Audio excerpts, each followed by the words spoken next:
नमस्कार, प्रणाम। आज मैं आपको महर्षि और हमारे सबसे बड़े वैज्ञानिक पतंजलि जी के बारे में बताना चाहता हूँ। पतंजलि जी यानी हमारे पहले वैज्ञानिक है जिन्होंने ज़िंदगी की हर एक परिभाषा दी है, हर एक व्याख्या दी है। उन्होंने योगा के बारे में बताया, प्राणायाम के बारे में बताया, मेडिटेशन के बारे में बताया। उन्होंने बहुत सारी नई नई व्याख्याएं पाणिनि बन के ढूंढी और उन्होंने आयुर्वेद के बारे में, हर एक चिकित्सा के बारे में बताया। और इसमें उन्होंने अष्टांग योग में जो बात बताई है ना, वो अष्टांग योग में 8 विभाग किए। उसमें से पहला विभाग यम और उसके उप विभाग में मैंने लास्ट टाइम बताया था अहिंसा के बारे में। तो इस टाइम मैं आपको बता रहा हूँ अपरिग्रह के बारे में। सुनने जैसी बात है कि हर बात का परिग्रह करना हमारा स्वभाव हो गया है, हर बात का संग्रह करना हमारा स्वभाव आया। अरे भैया छोड़िए, जिसका भी संग्रह छोड़ सकते हो छोड़िए। सबसे डेंजरस पॉइंट है कि आप जो भी चाहे संग्रह करते रहते हो। बोले इतने जूते हैं, थोड़े 2 जूते ज़्यादा आ जाएं, इतने सॉक्स हैं 2 सॉक्स ज़्यादा आ जाएं, इतने शर्ट्स हैं और 3 शर्ट नए शॉपिंग कर लूँ और पैंट ले लूँ, बेल्ट ले लूँ। आपको ऑर्नामेंट्स लेने हैं, आपको हर एक चीज़ में संग्रह करते रहना है। और ये संग्रह की वजह से आपके कबर्ड भरते रहते हैं। सिर्फ कबर्ड नहीं भरते, आपका मन भी भरते रहता है। आपके न्यूरॉन के अंदर ये सब इन्फॉर्मेशन अंदर जमा होती है और वो आपको नैग करते रहता है कि वो शर्ट कभी पहनेगा, वो पैंट कभी पहनेगा, वो बेल्ट कभी पहनेगा। और आप बोलते हैं अभी नहीं बाद में, अभी नहीं बाद में। लेकिन आप सोचिए कि आपका कितना समय जाया होता है, आप में नेगेटिविटी कितनी बढ़ती है। क्योंकि कहा गया है कि जो चीज़ का आप संग्रह करते हो वो सारी की सारी चीज़ आपके साथ रहती है और वो कॉन्स्टेंटली आपके पीछे पड़ जाती है कि मेरा क्या, आपने मुझे क्यों रखा है, मुझे कुछ तो मेरा उपयोग करो। आप सोचिए, आपके घर के अंदर आपका बच्चा अगर ऐसे ही आपने उसको घर में बिठा के रखा कि तेरे को बाद में देख लूँगा, तो कैसा लगेगा? बच्चा चिल्ला चिल्ला के बोलेगा पप्पा मुझे क्या करना है, आप खाली घर में ही बिठा कर रखोगे। वैसे ही हर एक जड़ और चेतन, हर एक में ये बात होती है। इसलिए परिग्रह करना नहीं चाहिए। आपके पास जो भी ज़्यादा है वो दे दो, देना बैंक बनो, गिवर बनो और जितना दे सकते हो दे दो। क्योंकि हमको ज़्यादा ज़रूरत होती नहीं है, 2 कपड़ों की ज़रूरत होती है। आज एक पहना उसको 2 डाला, कल दूसरा पहना उसको 2 डाला और उन्हीं को पहनते रहना है। लोकनायक जयप्रकाश जी ने मुझे बहुत अच्छा बताया था कि लतेश मैं सिर्फ 2 जोड़ी कपड़े रखता हूँ, कुर्ता और पायजामा। इससे ज़्यादा ज़रूरत क्या है, आवश्यकता क्या है? गांधी जी तो एक पोतड़ी रखते थे, अपने साधु संत की एक गाउन रखते हैं। हम तो हो सके उतने ज़्यादा कपड़े, ज़्यादा गाड़ियाँ, ज़्यादा फ्लैट, सब कुछ ज़्यादा रख के बाद में परेशान होते हैं। हम लोग नर्क यहीं पे क्रिएट कर देते हैं। ये संग्रह की वजह से होता है, ये अपरिग्रह की वजह से होता है। आपको अपरिग्रह करना ही चाहिए। मिनिमलिज्म ये आज के ज़माने का ट्रेंड है। बिलीव मी, जितना निकाल सको निकालो। मोटिवेशन में भी, ट्रांसफॉर्मेशन में भी लोग यही कहते हैं कि निकालो निकालो निकालो। आपके मन में से हर्ट निकालो, गिल्ट निकालो, कंप्लेन निकालो, आपके अंदर का वो रिबेल निकालो, आपका मन दुख निकालो, आपका अभिमान निकालो, आपका अक्कड़पन निकालो, नफरत निकालो, डर निकालो, निकालो। सब चीज़ों को निकालना ज़रूरी है आपकी ज़िंदगी में से, जिससे आप फ्री हो सको, आप हल्के फूल हो सको, आप ज़िंदगी में जो करना चाहते हो वो कर सको। वरना आपका फोकस रहेगा ही नहीं। क्योंकि ज़िंदगी भर आपने खाली स्टोर किया है और ये स्टोर करने की जो आदत पड़ी है, इसकी वजह से हम नेचर के प्राणी नहीं बन सकते।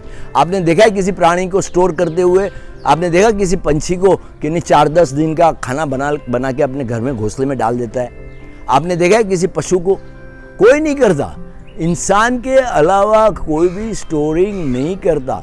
और हम ये जो संग्रह करते हैं ना, उसी की वजह से हमारे दिमाग के अंदर की सेल्स बेचारे सड़ जाते हैं, वो लेज़ी हो जाते हैं। बिकॉज वो इतनी सारी इन्फॉर्मेशन से फ्लड हो जाते हैं ना कि उनको समझ में नहीं आता है कि कौन सी इन्फॉर्मेशन कब बाहर निकालें, और इसीलिए कन्फ्यूज़न होता है। उसी की वजह से बहुत सारे एरिया में सफोकेशन होता है। बहुत बार ऐसा होता है कि सब छोड़ के चला जाओ।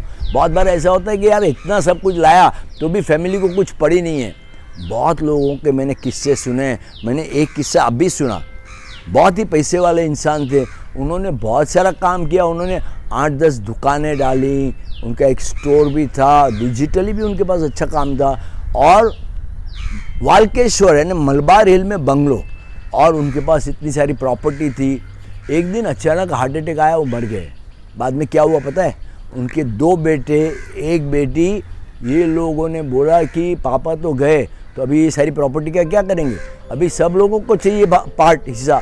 अभी हो गया झगड़ा शुरू। पापा ने हमको न्याय नहीं किया, हमको ये नहीं किया, हमारे लिए रखना चाहिए। अरे पापा तुम्हारे लिए थोड़ी कमा रहे थे, पापा तो खुद के जॉय के लिए कमा रहे थे, खुद के पावर के लिए कमा रहे थे। लेकिन बाद में फंस गए और तीन बच्चे एक दूसरे के दुश्मन बन गए, कोर्ट में चले गए। रीज़न संग्रह की वजह से। जिसके नसीब में जो होगा उसको वो मिलना ही है। आप क्यों पीछे पड़े हो कि मैं मेरे बेटे को ये कर दूं, मैं मेरी बच्ची को ये कर दूं, मैं मेरे फैमिली के लिए ये कर दूं? ये मोह माया मत्सर में से बाहर निकलिए। ये इन्हीं की वजह से आप परिग्रह करते हो। आपको पता ही नहीं चलता कि आप जो भी चीज़ें जमा करते हो ना, वो सारी आपके जीवन में, आपके कर्मों में उधार होती है। आपको ये लोन बाद में चुकानी पड़ती है। मैं मानता हूँ आपको जो चाहिए वो चाहिए, लेकिन क्या आप जितने सांस लेने होते हैं उससे ज़्यादा सांस लेते हो? क्या आप जितना पानी पीना होता है उससे ज़्यादा पानी पी सकते हो? नहीं पी सकते ना। तो आप खाना क्यों अंदर सोचते हो? कितना डालते हो, कितना डालते हो? पूरा पेट भर जाता है, आपकी कैलोरीज बढ़ जाती है, फैट बढ़ जाती है। उसके बावजूद भी हम खाना डालते ही रहते हैं कि आज नहीं कल के लिए काम आएगा। बहुत लोगों को ये संग्रह करने का आदत पड़ गया है। घर के अंदर अनाज डालते रहेंगे, हर एक जगह पे बर्तन डालते रहेंगे, वो हर एक चीज़ें जमा करते ही रहते हैं कि अभी नहीं बाद में काम आएंगे। अरे भैया, आपकी वजह से बहुत सारे ऐसे लोग हैं, बहुत सारे लोगों को खाना नसीब नहीं होता है, बहुत सारे लोगों के पास बर्तन नहीं होते हैं, बिकॉज हम हर एक चीज़ को भरते ही रहते हैं। जितना चाहिए उतना रखिए, जो नहीं चाहिए उसको निकाल दीजिए, क्योंकि आप इसी तरह से आपकी आदत पड़ जाती है हर एक चीज़ का संग्रह करने की। और ये आपका शारीरिक जो पैटर्न हो गया है ना, कि आप हर एक चीज़ को संग्रह करो कि ये भी चाहिए, वो भी चाहिए, ऐसा भी चाहिए। एक गाड़ी नहीं चलेगी, 4 गाड़ी चाहिए, एक मोबाइल नहीं चलेगा, 4 मोबाइल चाहिए। और इसी तरह से हर एक चीज़ के अंदर आप मल्टीप्लिकेशन करते रहते हो। लेकिन आपको पता है आपके पास एक ही ब्रेन है, वो ब्रेन को जितना चाहिए उतना ही दो, वरना वो ब्रेन जो आपका एक्सपर्ट ब्रेन है, क्लेवर ब्रेन है, जिसके अंदर कमाल की जादुई शक्ति है, वो सब खत्म हो जाएगी। बिकॉज आप कॉन्स्टेंटली पास्ट में पड़े रहोगे। और बचपन से लेके अभी तक का जितना भी पास्ट है वो है क्या? वो आपका संग्रह है।